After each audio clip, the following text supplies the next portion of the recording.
Our country still has awfully high unemployment and a very weak economy. And Americans are holding, apparently, their elected officials responsible because a brand new Fox News poll out yesterday shows that 3/4 of Americans are dissatisfied with how things are going in the country. So should the president be worried? Let's turn to our political panel. Republican Texas Congressman Louie Gohmert, Democratic strategist Julie Rudzinski, and former New York Senator Al D'Amato. Good morning to all of you. Good morning. Morning.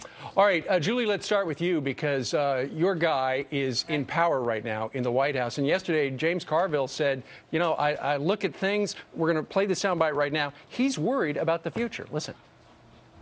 Everything worries me in this environment. Nobody has gotten elected with these kinds of numbers. So I'm worried in the general election. I profoundly admit that. James Carville profoundly says that he's worried about, you know, Barack Obama's reelection. He should be. I'm worried. Barack Obama's worried. I'm sure David Axelrod is sitting in Chicago worried. I mean, it's not, look, these are not great numbers. The economy's not in great shape. And so anybody who says, oh, yeah, Obama's going to coast to a second term is smoking something. Congressman, are Americans holding the president responsible or all of Washington? Well, you look at the polls, they're holding everybody responsible. But you're part of it. I'm one of the 76% that's upset with the direction things are going. But you don't help things by demanding people pass a bill that you hadn't bothered to write and then go on a speech tour demanding they pass a bill that you still don't have created, and then you don't get anybody to file. That's not. And then people feel like the only thing we got to do is pray, and then you're told you can't and don't have a prayer.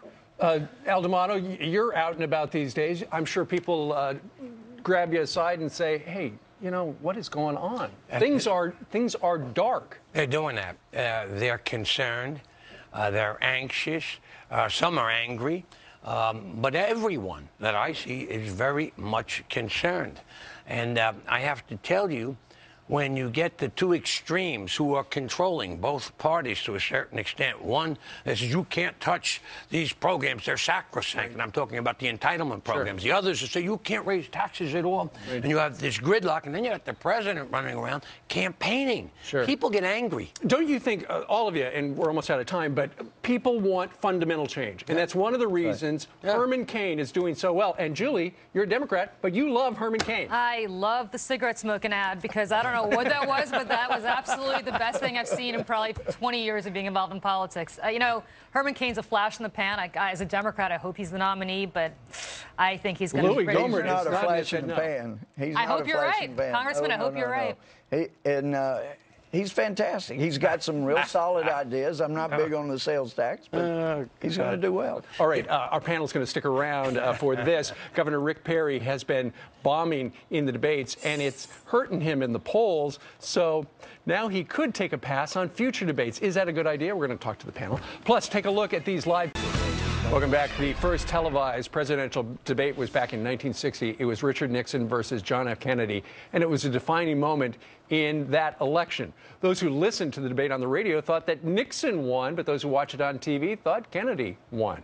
So if debates matter so much these days to the American public, why is Governor Rick Perry perhaps deciding to cut back on the debates he attends? We continue now with the panel. Well, don't you think he's cutting back because he entered the race at the top? He was #1 in the polls, and then with each appearance, boom, boom, boom, boom. Didn't do so well with them, Julie. What a mistake, though, if he bails out of the debates. If he can't take on Herman Cain or Rick Santorum, how's he going to take on Barack Obama? How's he going to take on Ahmadinejad? How's he going to take on, you know, the world leaders that he's going to have to not just debate with, but negotiate with and be in the public stage with? But Louis, down in Texas, he has ducked debates in the past, and he still gets elected and reelected. Well, that's the old political adage. You don't help your opponent get more visibility than they'd have otherwise.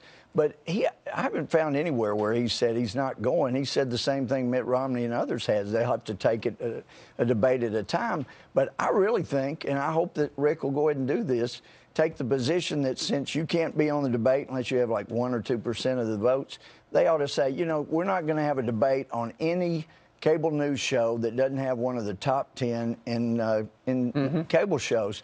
And that means all of them be on Fox. Well, you know, one of the things about this particular debate season is, you know, everybody's got to have answers in 1 minute and then rebuttals in 30 seconds. Right. It is kind of like, some have described it like a game show. But the debates of Senator D'Amato have been so important this particular political season, where it seems like people are making up their minds on what they see on TV. I think if he does skip the debates, he's making a mistake. If you remember, Can he get elected? Can he get elected? I think right now he's not going to get nominated. I don't think he's going to win the nomination. I think Herman Cain is cleaning his clock. He's really hurting him. I think he'll eventually, you know, he's a showman. He's a real entertainer. Right. And because people aren't happy, they say, we go to Cain. I think eventually it's going to be Romney. I agree. I don't think you ought to rule out anybody. It's what I love. This is an exciting race. I've got a lot of really good friends. Rick is one of the hardest working campaigners you'll find. Michelle Bachmann is. I just don't think you ought to rule out anybody. I think it's going to be fun all the way to the finish. That's like Survivor. You keep voting him off the island until you're left with, you know, Well, Romney, I guess, right? You're quoting the President of the United States. He said what he said? Yeah. to Jay Leno, he's not paying attention to the debates until somebody gets voted out. Remember, the debates can be defining, and they were defining with Ronald Reagan Absolutely. up in New Hampshire when he said, But hey, I paid for this. Absolutely. And boom. And I'm tired of conservatives giving ratings to some of these other cable networks besides Fox that never get that good of ratings. Well, We shouldn't be helping them. We are delighted that we have been #1 for a very long time. All right, Congressman, Julie, Senator, we thank you very much. Thank Julie, you. we're outranked. I know. I need a title. All right. Kind of lame. Well, I'm just Louie. Okay, thank you very much, Louie. Straight ahead.